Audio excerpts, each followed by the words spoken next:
Funding for Market Journal is provided by the Nebraska Soybean Board. Soybeans are found on dinner tables around the world. Some form of the soybean is found in baby foods, snacks, cooking oils, and many other food items eaten daily. And soybeans provide the protein in the diets for livestock and fish. The Nebraska soybean farmers support research to develop new soy-based products for foods, livestock, and industrial uses through their checkoff dollars. The Nebraska Soybean Checkoff, growing opportunity from the ground up.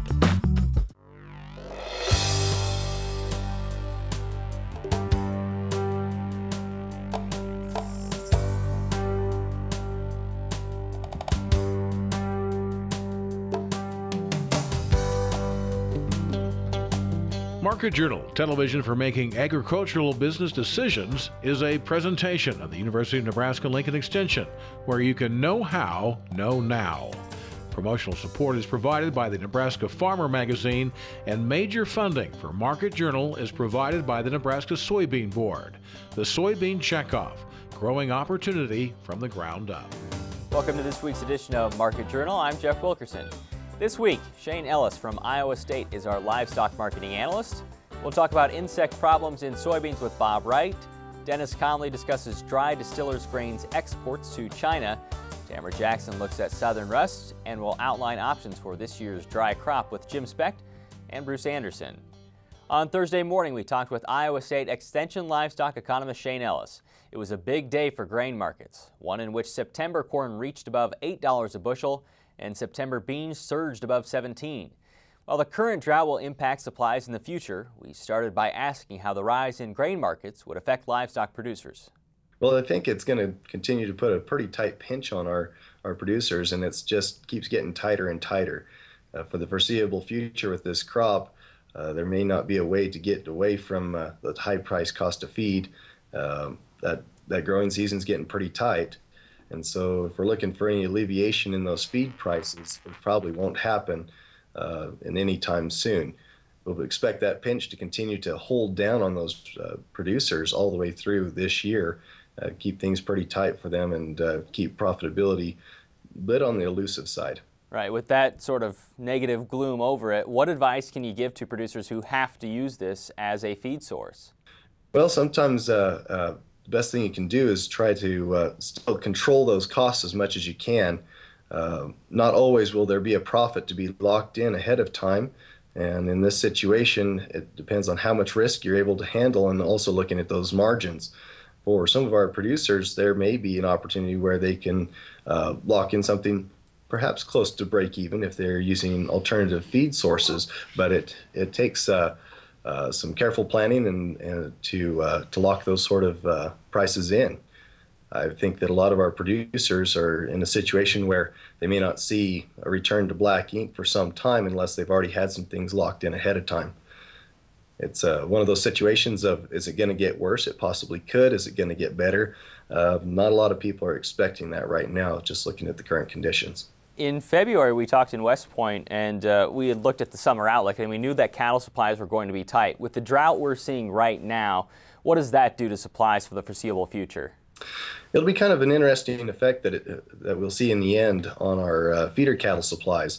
We're seeing some feeder cattle coming into the feedlots that were going to be stocker cattle. They're coming off a little bit early, so we're seeing those light placements already, particularly in the states such as Colorado, places where feedlots bought stocker cattle, put them on stocker range, and they've had to pull them off early just because of the drought conditions, and they're placing those a little bit earlier in their feedlots. And so that will have an effect further out once we get into the fall time. We're going to have some very tight feeder cattle supplies out there. And while they're tight, at the same time, I don't know that that's going to equate to record high prices or increasing prices just because that feed price that's out there. Our feeders are very careful about what they're paying for feeder cattle right now just because of the tight margins. For consumers, Shane, how high could it get when they go to buy meat? Is that something that we need to be looking at now and knowing that it could get kind of ugly? The consumer continues to be very sensitive to their financial or perceived financial situation. That's kind of the story we've been seeing for the coming years. I think that it will continue on. Consumers have had a little bit of a pushback on that price threshold that's out there, not going to the meat counter quite as much or buying the same quantity just because of the prices that are out there. We offset that, or we can counter that by featuring beef at the meat counter. But a lot of our retailers are finding that hard and difficult to do with that high price of boxed beef. One of the boosts we saw in the markets this week was supposedly because of Japan and Japan easing restrictions on beef that they're importing. Just outline what that is and what that might mean, Shane. Well, what they're considering doing is changing the rule that they have, limiting the beef that can be taken into Japan to animals that are under 20 months of age. They're looking at easing that. Hopefully it'll occur this year. If I were to estimate, it would be at least 2 to 3 months out before they make that change official. There was talk of this coming through even starting last fall, so it's something that we've kind of been anticipating. It looks like we're getting a little bit closer to that happening, and that will definitely improve the ability to get beef into that market. We're expecting it to continue to increase, just because we'll have much more beef that will qualify to enter into Japan. But of course, it still has to. There's still things that have to be ironed out before we see that have a full impact. But it's definitely a bullish improvement in the market, and we'll take all the extra demand that we can get. Next week, Frayne Olson from North Dakota State will be our grain marketing analyst, and the following week we'll talk with Darren Newsom from DTN about corn and soybean markets and how prices could curb demand in both. The U.S. ethanol industry is only one of many groups that are affected by rising corn prices. Ethanol output dropped last week to its lowest mark in 2 years. But more expensive corn will also impact livestock producers using it as a feed source. As reported in the Lincoln Journal-Star, the Nebraska cattlemen called this week for a waiver on federally mandated ethanol production because of what looks to be an already short crop.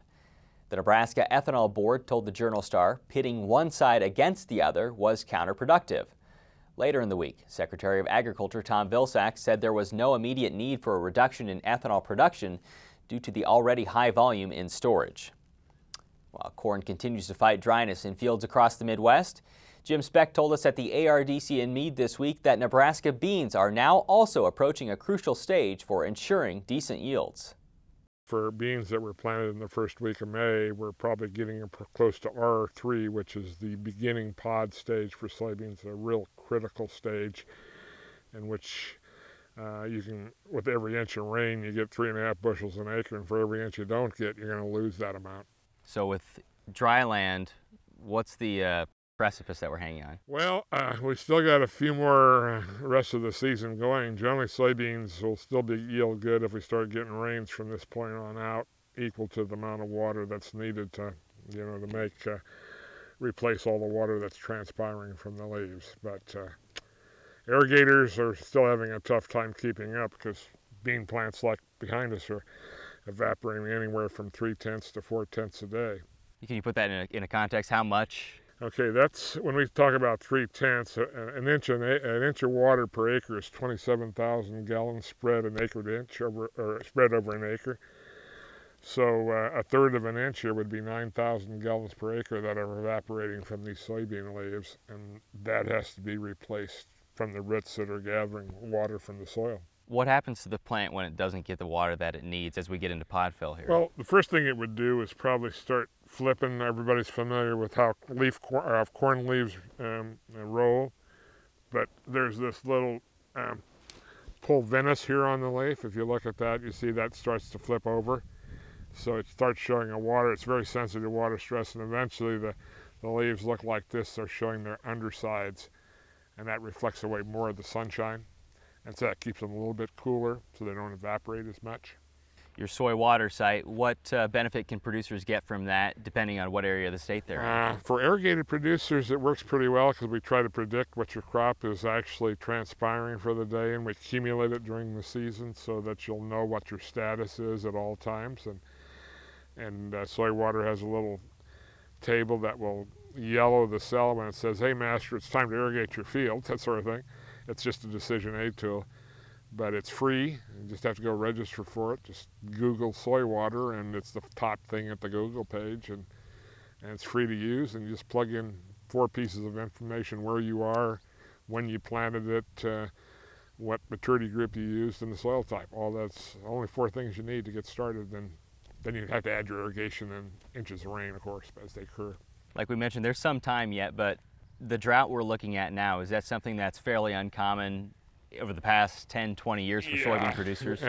This is probably pretty severe. It goes back to the 80s. I mean, we had a drought in 2003, but not one that was accompanied by this length of absence of rainfall and the high temperatures. The high temperatures are really hurt because you transpire more water when you don't have it. But that being said, holding up well?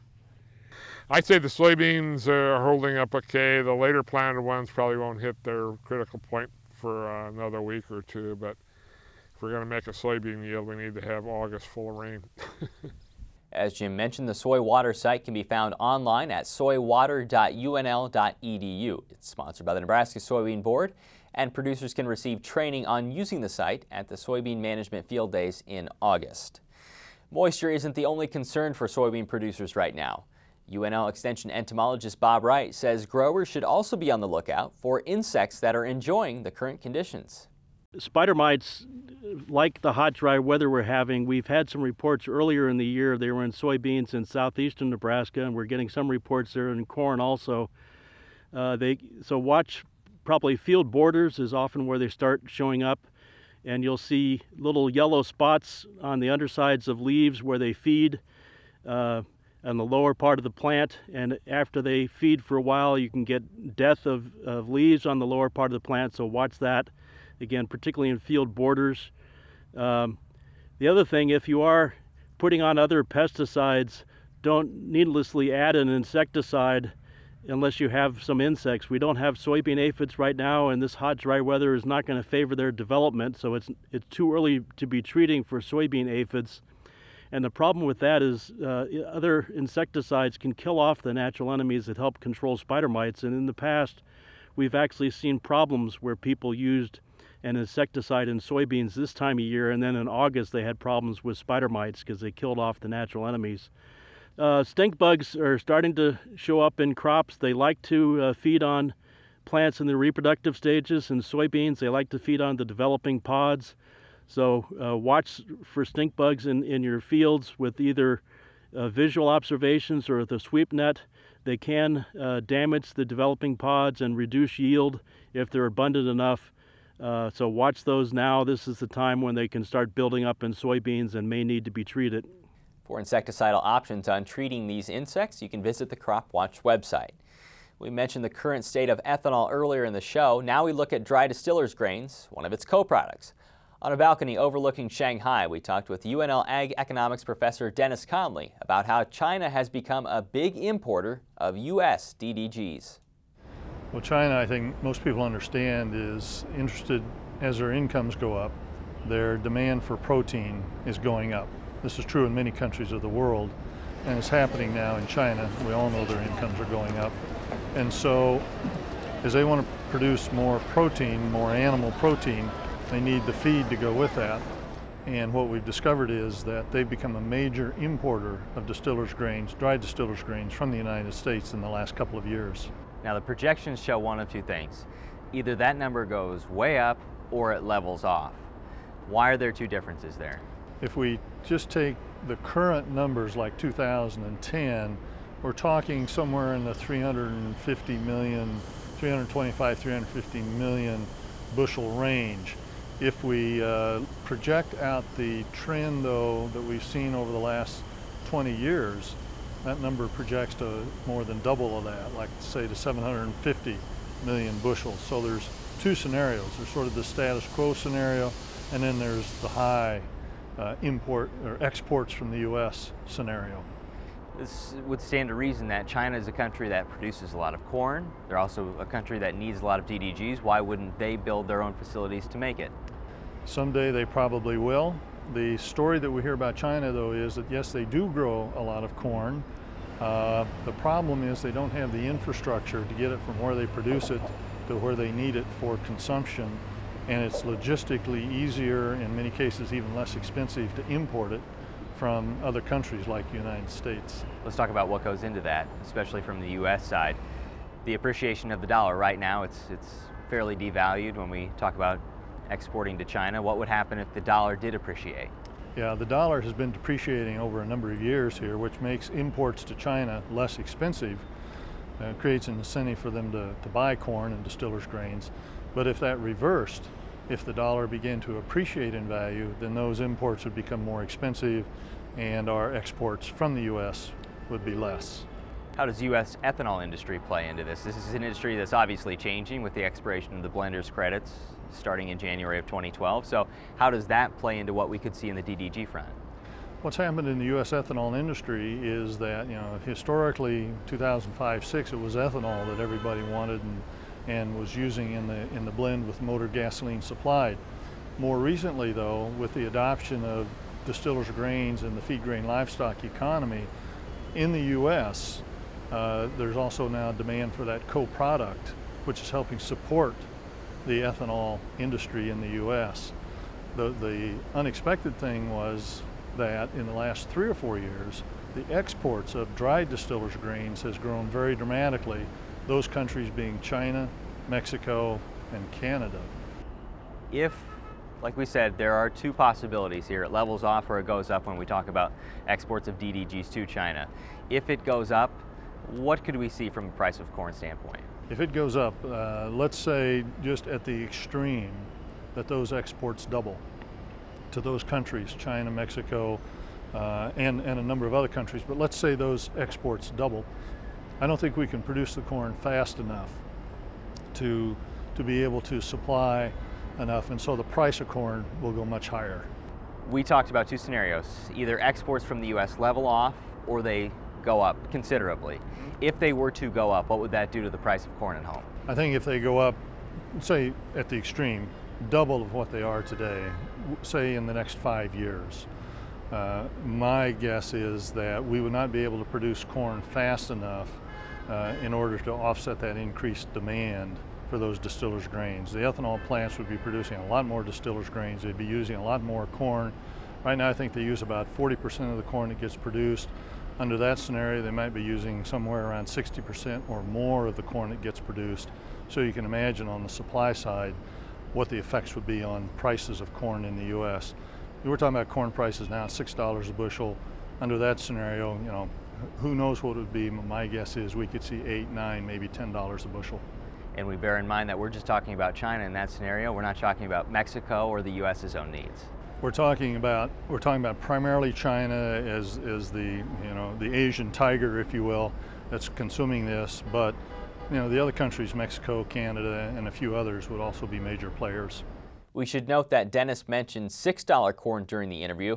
We talked with Dennis in mid-June before the recent rally in corn markets, and one that some fear could ultimately alter corn demand. The continued drought across Nebraska may be forcing some growers to use dryland cornfields as forage for livestock. UNL Extension forage specialist Bruce Anderson says producers can do a few things with the below-average crop, including chopping and hauling it straight to animals, but they need to do so with caution. Green chop that has been drought stressed probably has accumulated quite a bit of nitrates, and as that green chop starts to heat, those nitrates can get converted over to another chemical form we call nitrites, which is about 10 times more toxic. So if we do use the green chop method, then we need to feed that right away and make sure that the amount that we feed is cleaned up immediately by the herd so that we don't leave stuff in the bunk to be heating up and causing problems. Anderson says if the forage isn't going to be fed right away, it can be used for silage, which may be challenging if the crop is too wet for fermentation. He also says windrowing the corn and allowing livestock to strip graze 2 to 3 days at a time can provide a useful feed. Southern rust has been confirmed in several Nebraska counties. That's according to UNL Extension plant pathologist Tamara Jackson-Zims. We spoke with Tamara at the Crop Management Diagnostic Clinic near Meade about the disease and what producers should be looking for. We're seeing southern rust in samples that have come from a lot of different counties across south central Nebraska and up into eastern Nebraska. And in the fields themselves, widespread? It really depends on the location, and so in some fields it's quite widespread across the field, and in others just a spot or two. Recommendation is obviously one of them, is obviously scouting, but what should you be looking for?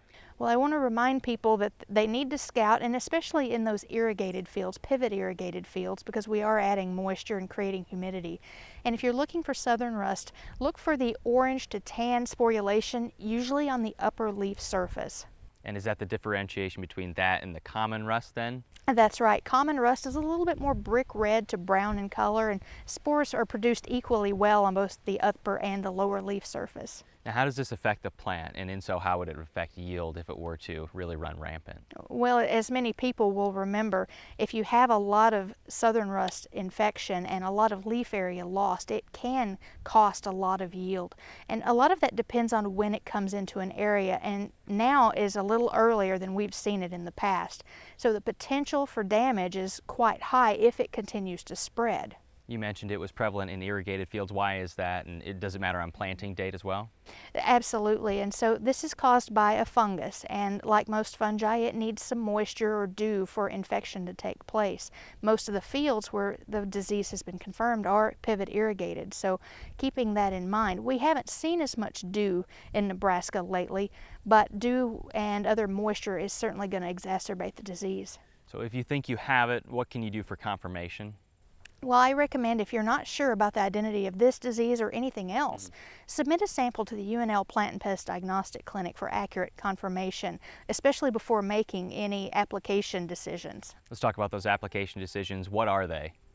Well, fungicides are an option for you, and especially if you can get it on before infection becomes too bad. And so all of our fungicides that we're using now, the common systemic fungicides that are used for example, gray leaf spot control, those same products also do a good job for rust control as well.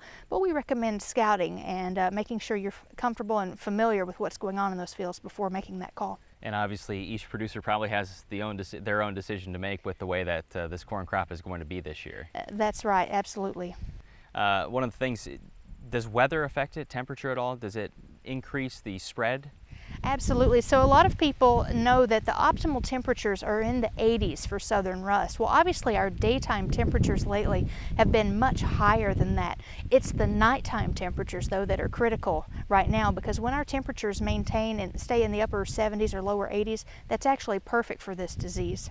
As Gossis wilt is still present in Nebraska, Tamara advises growers to accurately identify diseases in fields before making a fungicide application, since other diseases may exist and can't be directly managed with foliar fungicide applications. The July Nebraska Farmer says the popularity of agriculture apps is growing and tech-savvy producers are benefiting. Wayne Onisor, a UNL Extension educator, says the usefulness of any mobile device is entirely related to the apps downloaded to it. Onisor is part of a UNL team that developed the Aphid Speed Scout app for soybeans. You can read more about mobile ag apps in the July Nebraska Farmer. And now with a look at the short and long-term weather forecast, here's UNL Extension State Climatologist Al Dutcher. Well, folks, here we are again for the weekly forecast, and of course the same old song and dance. Hot and dry has been pretty much it for the state, although there was some scattered thunderstorm activity. As we've seen a cold front try to move into the region, it really didn't have the push of cold air necessary to generate a significant widespread event. So once again, if you got precipitation, count your blessings, because the vast majority of the state went without any significant moisture. Now, unfortunately, you're not going to like this forecast. It is a very hot forecast, at least for the first 5 days, and then we have a chance for a frontal system to move into our state once again and possibly tap into some monsoonal moisture and generate some moisture. So let's get to it and go to the upper air maps and see what we can expect as we go through this next 7-day period. And as we go to the maps, of course, here's that old persistent high pressure system over top of our area. Very warm conditions. The expectations are today that we will see highs in the extreme northeastern Nebraska in the upper 90s, with hundreds widespread across the state and possibly 105-degree readings across portions of southwest and western Nebraska. No sign of any chance for any moisture. As we go into tomorrow, we see that high pressure still remains in place, so we're going to still be dealing with the same type of conditions. Upper 90s northeast, possibly extreme northwestern Nebraska, but for the vast majority of us, 100 to 105 looks to be the norm. Again, nothing in the way of any moisture. Now, as we go into Monday, we will see that this high pressure system is starting to try to shift a little bit back toward the south in response to a trough coming in the Pacific Northwest. and we are probably going to see some very warm conditions. We could be looking at 100 degrees in the northeast to possibly even 110 in some locations of western Nebraska, with an increasing southwesterly wind that is really going to jack up the water use of our crops under the air moving in from the southwest in advance of the surface front. We may generate an isolated thunderstorm across extreme south or northeastern Nebraska as it flows around the high pressure system, but overall our better chance start to come in as we get into late Tuesday and beyond. As this ridge starts to weaken somewhat in response to this trough, there is some moisture that may roll up along the northern border of Nebraska and generate some late afternoon thunderstorms, but again they look very isolated. A few of those might hit the panhandle. Highs will cool a little bit. We'll be looking at upper 90s northeast to around 105 southwest. And as we get into Wednesday, now we start to see the impacts as we start to push down this ridge. We'll see some highs in the upper 90s across the north to around 105 southwest, with increasing chances of thunderstorm activity across extreme northern Nebraska. And then Thursday, we start to push the front a little bit farther south at the surface. We'll see lows cooling into the low 90s north to the upper 90s south. Again, chances of thunderstorm activity with that monsoonal moisture riding over the top of it. As we get into Friday, maybe even cooler conditions, lows 90s northeast to the mid 90s south. 8 to 14 day forecast indicates above normal temperatures, unfortunately. Precipitation below normal. August temperatures look to be above normal across a good portion of the country, and in terms of precipitation, we still see that dry trend across eastern Nebraska. Thanks, Al. As we close today, we'd like to show you a series of drought management resources from the University of Nebraska-Lincoln Extension. A new website has been developed and specifically aims to help producers manage crops and livestock during this drought. The website is located at droughtresources.unl.edu and features information on the new Nebraska Hay and Forage Hotline, the National Drought Mitigation Center, and drought-related videos from past episodes of Market Journal.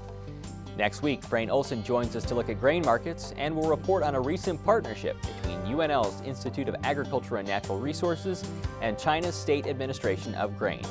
Until then, thanks for watching. I'm Jeff Wilkerson. We'll see you next week. Join Market Journal online at marketjournal.unl.edu. You can also follow us on Facebook and Twitter. Promotional support is provided by the Nebraska Farmer Magazine. Funding for Market Journal is provided by the Nebraska Soybean Board. The Soybean Checkoff, growing opportunity from the ground up. Market Journal is produced by the University of Nebraska-Lincoln Extension, where you can know how, know now. Funding for Market Journal is provided by the Nebraska Soybean Board. Animal agriculture is vital to Nebraska. Livestock production not only contributes to our food supply, but also helps our rural communities. Livestock provides revenue for schools, creates jobs, supports Main Street, and enhances the future for farm families. The Nebraska Soybean Board's Animal Agriculture Initiative works to encourage growth of responsible livestock enterprises to benefit agriculture and Nebraska.